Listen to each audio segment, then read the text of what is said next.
Hello guys, once again it's Matt, and today we have another video. Thank you all the members, all the Patreons, make sure to subscribe and let's get into it. And we are revisiting an aircraft that, it's been a while since I talked about this. The Mirage F1, right?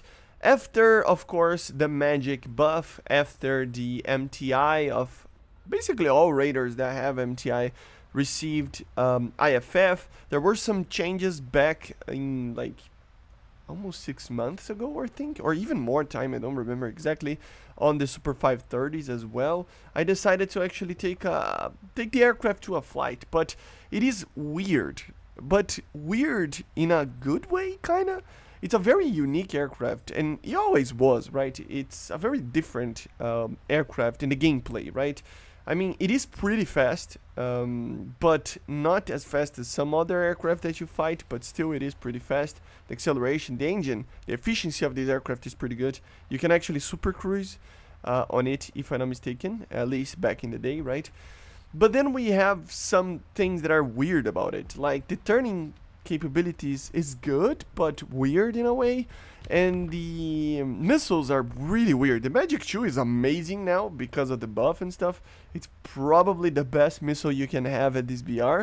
I mean, of course, we have the R-73 in some Su-25s that I would regard as a better missile, but at the end of the day, I mean, it's not a fighter, right? So for fighters, this is probably the best missile you can have. IR guided, right? And then you have this the normal 530E, which is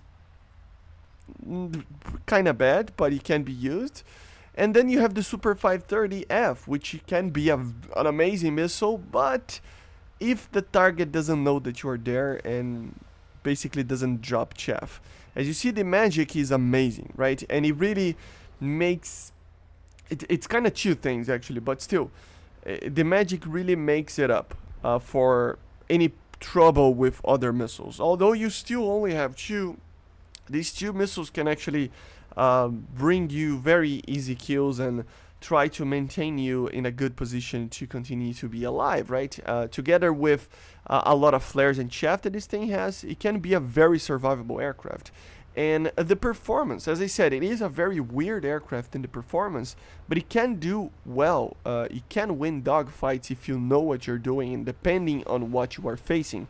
Of course, against an F-16, against maybe an F-15, maybe MiG-29s, even MiG-23s, MiG-21s, you will have some troubles dealing with that. But there are many aircraft like the, for example, the F4 that you can beat in a dogfight if you know what you're doing, right?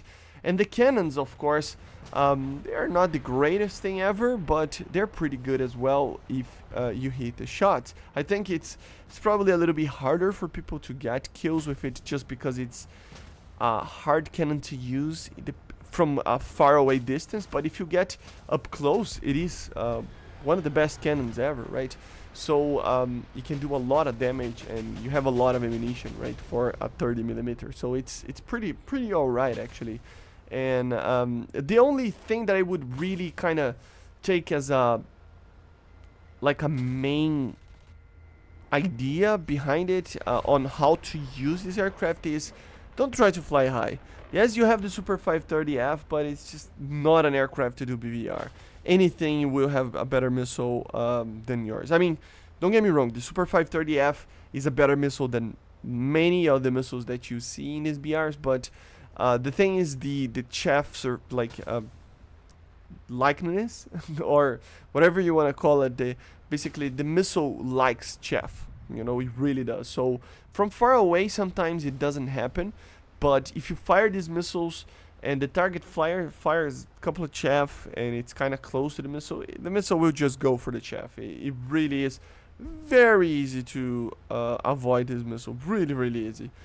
So although the performance of the missile is pretty amazing, this little problem that he has, and I think Gaijin, like more than a year ago, they said that they are working on some fixes to the Super 530F on that regard, but still it's not fixed. So that's probably the only thing that you should avoid just because of that, right?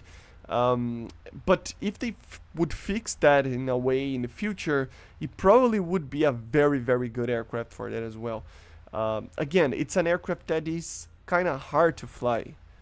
You kind of know it is hard, you know, But if you know what you're doing and you get the hang of it, it can be a very, very good 11.3 aircraft, or you know, something that you can get a lot of kills and a lot of, you know, grind out of it. I mean, we even have a premium version out of it. So yeah, as you can see, if you know what you're doing, you can maintain a good position and kill F4s and do well in a dogfight, right? Especially in these cases where you are in a defensive position, like here, for example. The F4 was, of course, going, you know, foot to the metal and, you know, full afterburner, and he just tried to maintain the dogfight even though he was overshooting, and that was his main mistake. So here, for example, he was faster than me. That's the good part about an overshoot. You still have a lot of energy, so yeah, try to go away. But he tried to maintain the turn, and then it's a very easy kill, right? So you can do well if you are careful enough. But if you try to do something that this aircraft is not really good at right now in the game, of course, like for example trying to fly high, especially, I mean, look at the aircraft that we have in the like in our side, and expect this type of aircraft in the other side as well. F-15s, 4th generation aircraft, right? F-16s, MiG-29s. So you are kind of in a big disadvantage here in the majority of the matches that you will try to fly high and try to do something about this. So it's not really like worth it, right? It really isn't. So just try to avoid this type of gameplay. Fly low. The Super 530s, I mean, I would still take them, but I mean, for the majority of the targets here, they will avoid the target.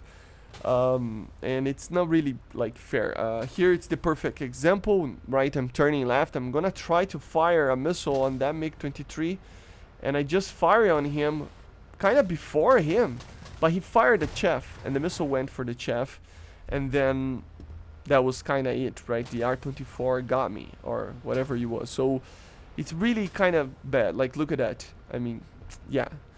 So this needs some fixing. I mean, as far as I know, this is not really realistic on how sensitive this missile is to chaff. But I mean, I don't have the sources or anything like that. It's just what people say, that it shouldn't be that bad, even though it should be kind of susceptible to that. So maybe in the future they improve this missile to get a little bit better. But still, as I said, it is a weird aircraft, but it can be amazing if you know what you're doing. But anyway, guys, this was it. Hopefully you enjoyed. Make sure to subscribe and let me know in the comments, what do you think about the Mirage F1?